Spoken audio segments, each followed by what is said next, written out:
பலாப்பழம் சாப்பிட்டு கொட்டையை தூக்கி போடுறவங்களா நீங்கள்? இனிமே அந்த தப்பை பண்ணாதீங்க. இன்னைக்கு நாம் இந்த பலாக்கொட்டையை வச்சு கறி சுவையில் சூப்பரான பலாக்கொட்டை கோலா உருண்டை எப்படி செய்கிறதுன்னு பார்க்கலாம் வாங்க.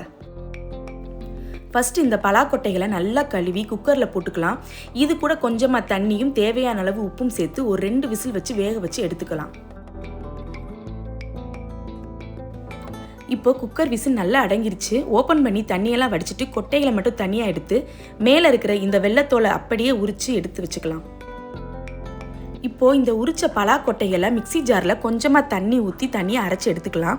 அப்புறம் ஒரு பேனில் 2 பட்டை, 5-6 கிராம்பு, 4 ஏலக்காய், ஒரு பிரிஞ்சி இலை, 2 பச்சை மிளகாய், கொஞ்சமாக கருவேப்பிலை, 1 ஸ்பூன் மிளகு, 1 ஸ்பூன் சீரகம், 1 ஸ்பூன் சோம்பு, கொஞ்சமாக நறுக்கிய வெங்காயம் எல்லாத்தையும் போட்டுக்கலாம். இது கூட கொஞ்சம் எண்ணெய் ஊற்றி நம்ம அரைச்சி வச்ச பலாக்கொட்டை விழுதையும் போட்டு 1 ஸ்பூன் மஞ்சத்தூள், 1 ஸ்பூன் மிளகாத்தூள், 1 ஸ்பூன் மல்லித்தூள், கொஞ்சமாக உப்பு இதெல்லாம் போட்டு நல்லா கிளறி எடுத்துக்கலாம். நான் இன்றைக்கி ஒரு 50 பலாக்கொட்டைக்கு மேலே கொஞ்சம் நிறைய செய்கிறதுனால தான் ஃபஸ்ட்டே மிக்சி ஜாரில் அரைச்சிட்டு அதுக்கப்புறம் இதில் போட்டு வதக்கிக்கிறேன். ஆனால் நீங்கள் வீட்டில் கொஞ்சமாக அளவாக செய்கிறதா இருந்தால் வேக வச்ச பலாக்கொட்டையோட தோலை உரிச்சிட்டு அப்படியே இதில் போட்டு வதக்கிட்டு அதுக்கப்புறம் கூட மிக்சி ஜாரில் அரைச்சிக்கலாம். நாம் இந்த மசாலா எல்லாம் வதக்கும் போதே கறி வறுக்கிற வாசனை அப்படியே சூப்பராக வருதுங்க. பலாக்கொட்டையில் இப்படி ஒரு கோலா உருண்டையான்னு உங்கள் வீட்டில் இருக்கிறவங்களே கண்டிப்பாக ஆச்சரியப்படுவாங்க.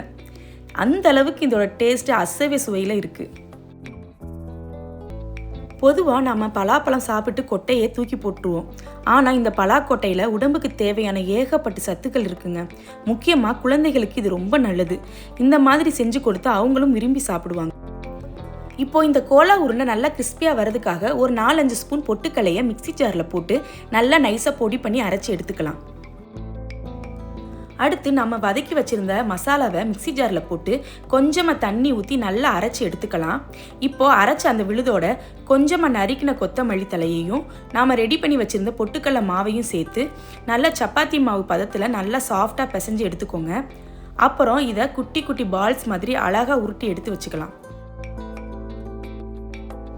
இப்போது கடாயில் எண்ணெய் ஊற்றி எண்ணெய் மிதமான சூட்டில் இருக்கும்போது நம்ம உருட்டி வச்சுருந்த பால்ஸ் ஒவ்வொன்றா உள்ளே போட்டு நல்லா பொரிச்சு எடுத்துக்கலாம். அடுப்பை மீடியம் ஃப்ளேம்லேயே வச்சு எல்லா பக்கமும் நல்லா கோல்டன் ப்ரௌன் ஆகிற வரைக்கும், அதாவது நல்ல பொன்னிறமாக வர்ற வரைக்கும் திருப்பி விட்டு வேக வச்சுக்கோங்க.